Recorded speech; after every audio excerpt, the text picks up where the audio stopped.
This play is called the 2-2, and essentially how this works, it works really well when the red team wants to take the front.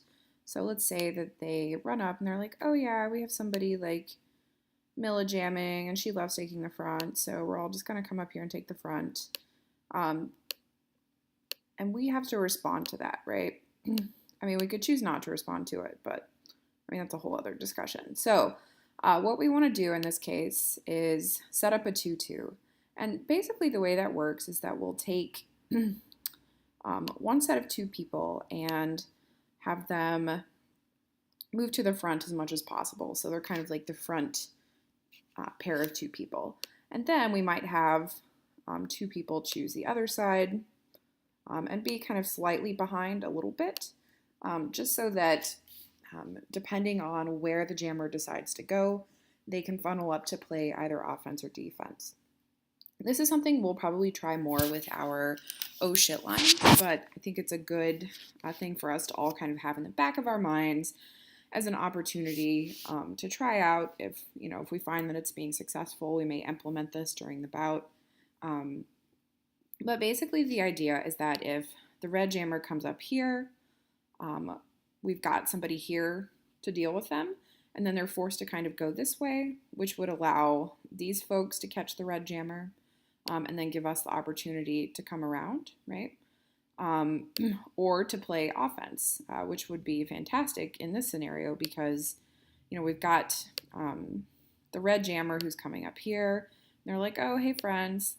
But then we have our jammer coming up, and we're like, yeah, let's go ahead and play some quick O. And when we go to play O, you'll see what happens is that this jammer is pushed even more toward our other two players, right? So it works pretty well in the sense that, not only are we, making a spot for our jammer to run up a line, but we're also kind of funneling the opposing jammer where we want her to go. So it's very similar to the claw in this regard, but it's set up a little bit differently in that you always have a pair of people together. The other way to set this up would, of course, be if we had the red team in the back and, they really want that line. You're like, okay, sure, take the line, but we're going to take advantage of the fact that they're taking that line. So, we've got them here.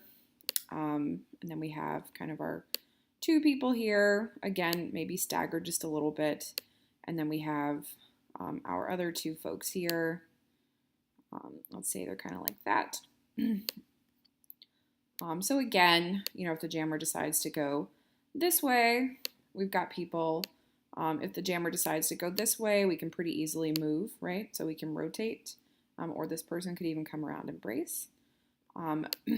And then we have an opportunity, if they decide to go up this, go up lane 3, for example. Again, these blockers can move over, and these blockers can move to play some quick offense. The only caution I'll leave you with here is that because the 2-2 relies on this notion of zones and kind of utilizing our space a little bit differently on the track, it's possible that we'll get just a little bit hung up with a large pack here. If that happens, it's better to just kind of reform and ensure that you're looking at where your jammer is located and making sure that you're not actively blocking them. So, obviously we don't want to do that. So that's something to keep in mind. And again, this isn't something we'll necessarily implement all the time, but it's good to know about, especially if you have the red team wanting to take the front, if it's a middle of the jam scenario where maybe you can't all get together. And so you set up the 2-2 where you have the two people in the back, two people in the front. You can funnel the jammer as you need to, and you can also play that quick offense.